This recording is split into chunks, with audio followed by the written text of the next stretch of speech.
Okay, this is the lesson on proving triangles similar. Okay, so we're going to be proving triangles similar in this particular lesson.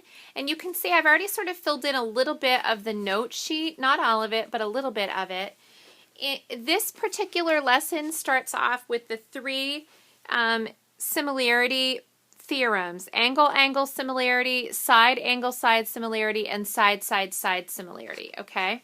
And so this is going to be very similar to the congruency statements that we dealt with before, okay? So these I just drew little pictures in to kind of show you. You can go to the book for this entire section and write in the theorems. You know, if two angles of one triangle are congruent to two angles of another, blah, blah, blah, blah. You can go fill those in from your textbook, okay? I'm not going to waste time doing those right now. That's just simply copying them right out of the book. But this is the picture that kind of shows the idea. Just like with congruence, we have to have, for angle-angle, we have to have two angles in each of the triangles that are corresponding to each other. And for side-angle-side, the angle needs to be between the two sides that correspond to each other, okay? And then side, side, side, all three sides correspond. So very similar to those theorems we worked on in congruence. All right, let's look at questions 4 through 9.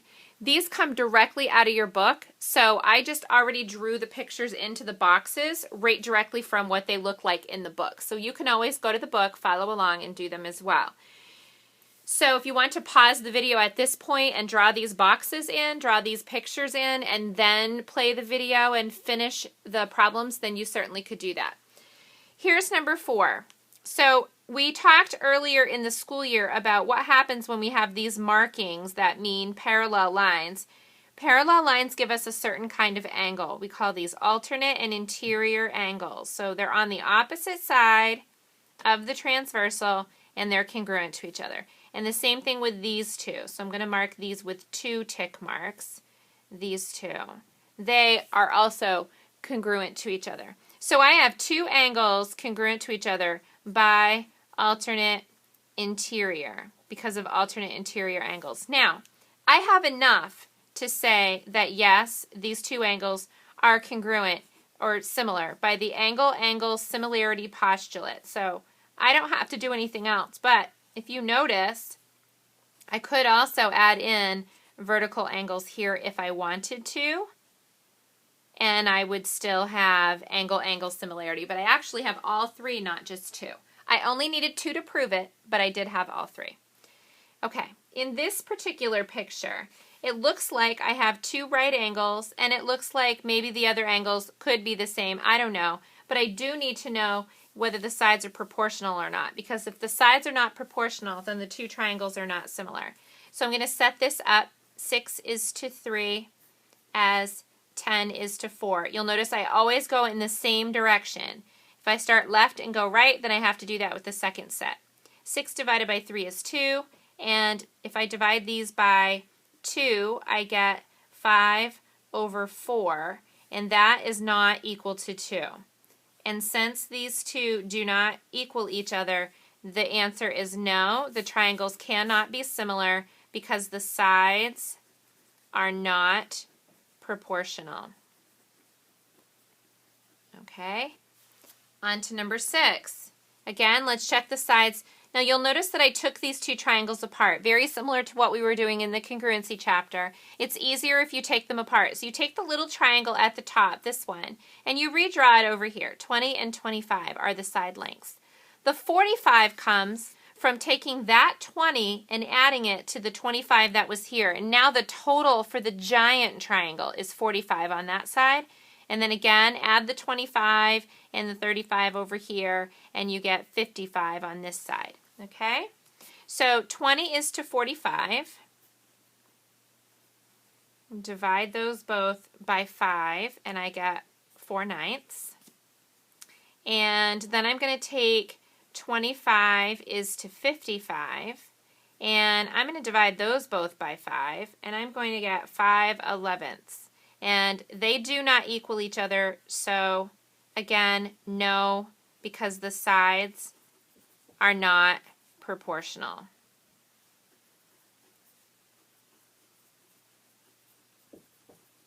Okay? That says 5/11. The sides are not proportional. All right, let's look at number 8. Same deal. So I have some angles here, which is great. Okay.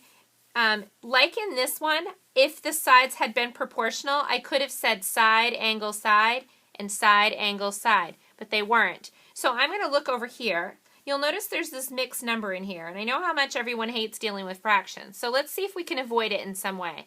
I could do this side, and then this angle, because these two are the same, and then this side, and then I wouldn't even have to worry about that. If 3 to 8 is proportional to 3 to 8, and I'm hoping right now you're saying yes it is, 3 to 8 actually simplifies to 0.375 if you divided it. You don't even need to.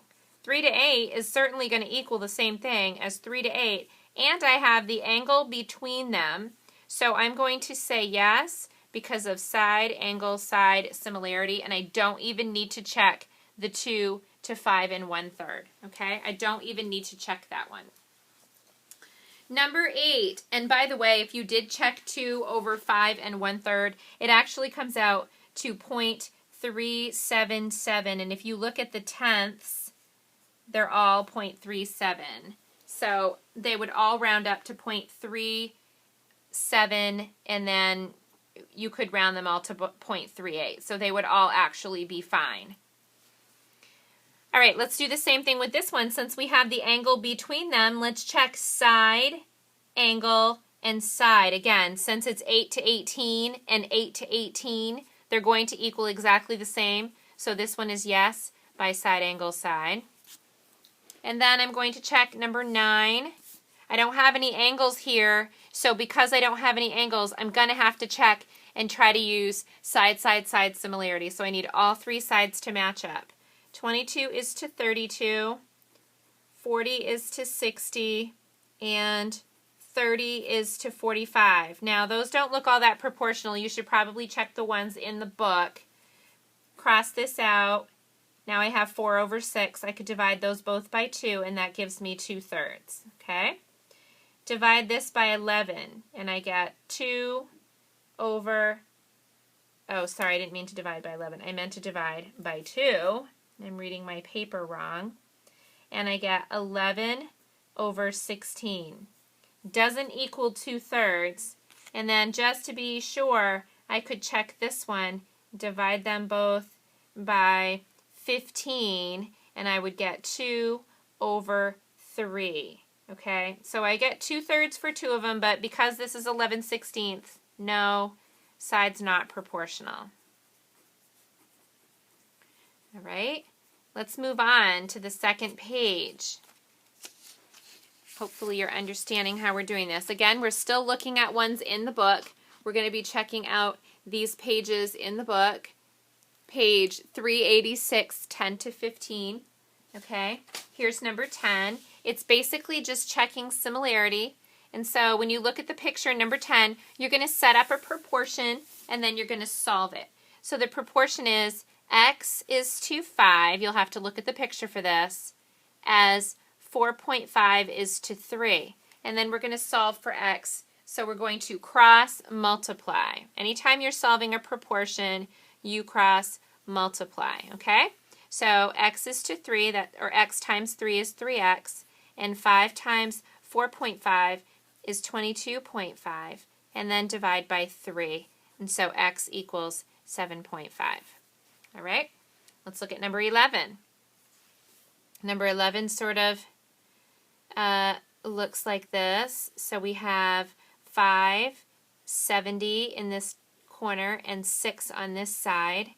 And then this little triangle has 70 in the corner, and x over here, and 3. And so this looks like a side, angle, side, and a side, angle, side. So x is to 5 as 3 is to 6. And there's an equal sign between them, so I'm going to cross multiply.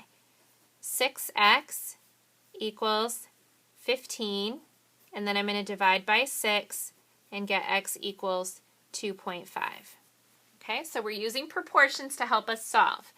And this one was angle, angle, similarity. This one was angle, side, side, angle, side, similarity.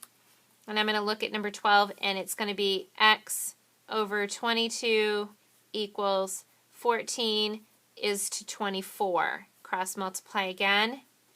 24x equals 14 times 22, so I'm going to multiply these. 24x, 14 times 22 is 308, and then divide by the 24 to get x equals 12.8. Okay? Number 13, you're going to have a giant triangle with a smaller triangle in between. You're going to take that smaller triangle and you're going to redraw it over here. Okay? Just going to take that little triangle off and put it over here. So 6 and 9. And then this says x, and then this is going to be the total of both this piece and this piece. We're going to total it up, and we're going to get 8 for the big triangle. So now I can say x is to 9 as 8 is to 6. Notice they're both going from left to the right. You have to always go in the same order. 6x equals 9 times 8, which is 72. And divide by 6. So x equals 12. Okay, perfect. Number 14, same concept as this one. You have a large triangle, and then you're going to take the little triangle out. 4, 5. This is going to be the total of this piece and this piece. That's going to give you x plus 4. That's what you have to call it because you don't know how much x is. And there's 15. So we're going to go x plus 4 is to 4 as 15 is to 5. And now we're going to cross multiply. Be really careful here when you cross multiply this. You're multiplying a monomial, one term, times a binomial, two terms. 5 times x plus 4. If you write it in parentheses like that, you should be all set and you won't make any mistakes. Distribute the 5. 5x plus 20 equals 4 times 15 is 60. I'm trying to isolate my x terms, so I'm going to get rid of this 20. If you subtract 20 from one side, you have to subtract it from the other. 5x equals 40. Divide by 5, and x equals 8. Okay, so far so good. Last one over here. We get this bizarre looking thing. Again, take that little one out. And we have x and 12. The bottom is 18, and then we have to total this up. That's going to be x plus 7.5. And then we're going to go ahead and set up x plus 7.5 is to x as 18 is to 12. Cross multiply. 12 times x plus 7.5 equals 18 times x. Distribute the 12. 12x plus, when you do 7.5 times 12, you get 9. No, I made a mistake on my paper. Hang on. I don't think I put the decimal in when I multiplied. Let's check this. 10, 5, that's a 6, a 14, carry the 1, 7, and 8. And then one decimal, so it's 90. Thank you. Check that out. So we get 90, and then I don't need to put the decimal point in there, equals 18x. And then I'm going to subtract the 12x, and 90 equals 6x, and then I have to divide. Okay, so x is going to equal 90 divided by 6. So 6 goes into 9 once with 3 left over, so it's going to be 15. All right. So that's how you're going to take a couple of similar triangles and set up a proportion to solve for a missing side length, okay? Now let's look at the word problems. Half of the battle in the word problems is drawing the correct picture. So in the sunlight, a cactus. So here's my cactus. It casts a 9-foot shadow. So It's casting a shadow. So we're always working with right triangles here. At the same time, a 6-foot person, so this person is 6 feet tall, and they're casting a shadow that is 4 feet. Okay? Use the similar triangles to find the height of the cactus. So this is what I'm looking for. So they're all in feet, so I don't have to worry about changing a measure. I'm going to say x is to 6, as 9 is to 4, and then I'm going to cross multiply. 4x equals 6 times 9 is 54, and divide by 4, and x equals 13.5 feet. So the cactus is 13.5 feet high. Okay?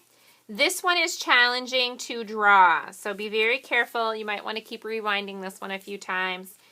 Jamie places a mirror 24 feet from the base of a tree.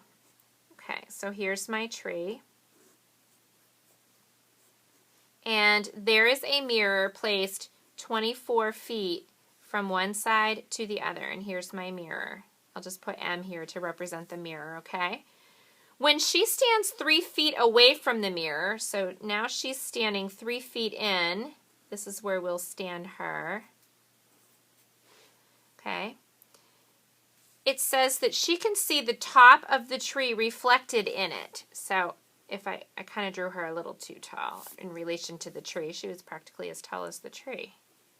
So here she is, and this is sort of the idea. What does that look like? That looks like we have one of those overlapping triangles where we have the girl, she's here, right? And we have 3, and we know that this whole thing is 24, and we're trying to figure out x, the height of the tree, and she stands 5 feet above the ground. So 5 feet, 3 feet, 24 feet. And since they're all feet, I don't really have to do anything about it. Okay? So I'm going to say, if I take out the little triangle and put it here, I have a 5 and a 3, and then I have my giant triangle, which is an x and a 24. So x is to 5, as 24 is to 3, and then I cross multiply. 3x equals 5 times 24 is 120, and then I'm going to divide by 3. And so x equals 40 feet. So the tree is 40 feet high. Okay? So that is your lesson on proving triangles similar. You're going to take some time to make sure your notes are all filled in properly and then move along to the homework assignment.